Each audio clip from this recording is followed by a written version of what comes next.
السلام عليكم ورحمة الله وبركاته. واش العشران؟ مرحبا بكم في فيديو جديد. اليوم عندنا بزاف ديال المواضيع اللي كتشعل السوشيال ميديا، من مباريات كأس إفريقيا لتصرفات بعض الجماهير وحتى تصريحات الإعلاميين.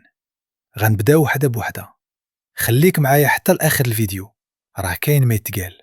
اللاعب الجزائري عمورة صلح الموقف ديالو مع المشجع الكونغولي الشهير لومومبا، وهادشي من بعد اللقطة اللي اعتبرت استفزازية، بحيث دار ليه اعتذار وقدم ليه هدية خاصة. خطوة زوينة وكتبين أن الروح الرياضية باقية، وهادشي اللي خاص يكون في الملاعب بين الشعوب الإفريقية.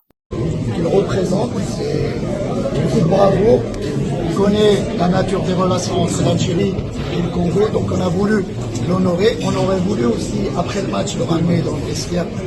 La question de protocole, c'est pas possible, donc on a tenu à lui rendre hommage pour tout ce qu'il apporte au football africain, aussi l'image qu'il apporte, et aussi le personnage qu'il incarne. C'est un personnage assez, on va dire, symbolique pour nous les Algériens aussi. Vous le savez très bien, en Algérie, il y a des rues, il y a des places publiques au nom de Moumba justement, donc on a voulu lui rendre hommage, un petit hommage on va dire assez modeste, avec un maillot officiel de l'équipe nationale, voilà, au nom, à son nom justement, voilà. On peut acclamer. Donc et aussi monsieur le ministre, là aussi un petit maillot ici.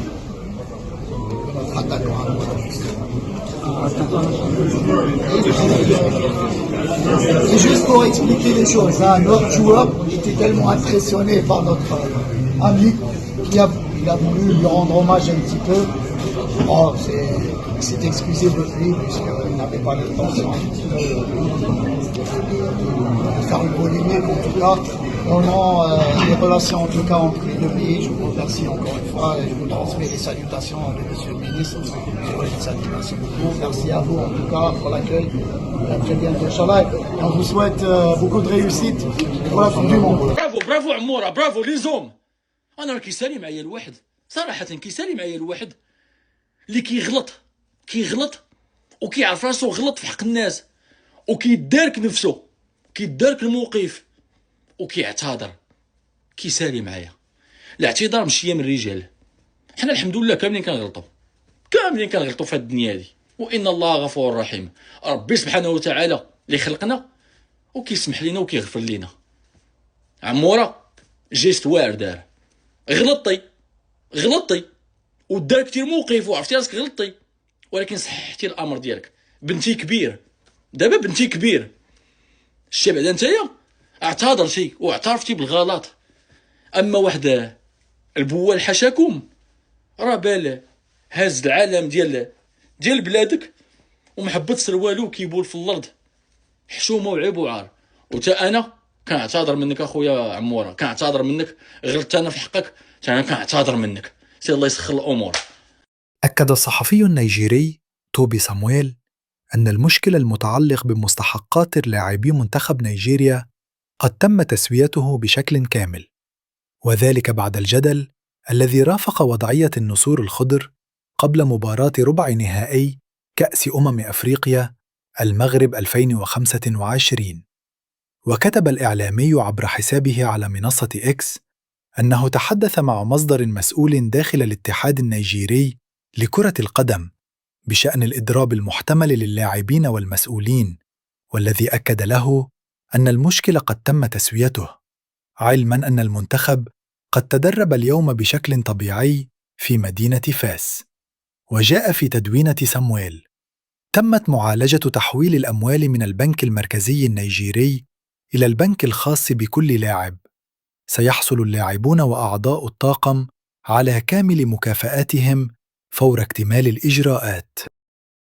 لاعب المنتخب المغربي السابق يونس بالهندة خرج بكلام زوين ومحفز للأسود قبل ماتش المغرب ضد الكاميرون، وعبر فيه على دعمه الكامل للمنتخب، وقال بالحرف: خليوا التركيز عالي، اللاعب ديالكم كيهضر عليكم، دابا وقتكم باش تفرحوا الشعب المغربي كامل. كاين اللي كيحسد وكاين اللي كيقلل منكم، ولكن الرد ديالكم يكون في الميدان وديما مغرب. هاد الرسالة جابت تفاعل كبير من الجماهير اللي شكراتوا على الدعم، وافتخروا بواحد من رجالات المنتخب السابقين اللي باقين كيبينوا حبهم لبلادهم. شهدت بطولة كأس أفريقيا 2025 بالمغرب صدمة كبيرة للمنتخبات العربية بسبب إصابات أنهت مسيرة 3 نجوم بارزين في الأدوار الحاسمة. وبدأت الصدمة في معسكر المنتخب المغربي، حيث ظهر اللاعب عز الدين أناحي متكئاً على عكازين قبل مواجهة تنزانيا في دور 16.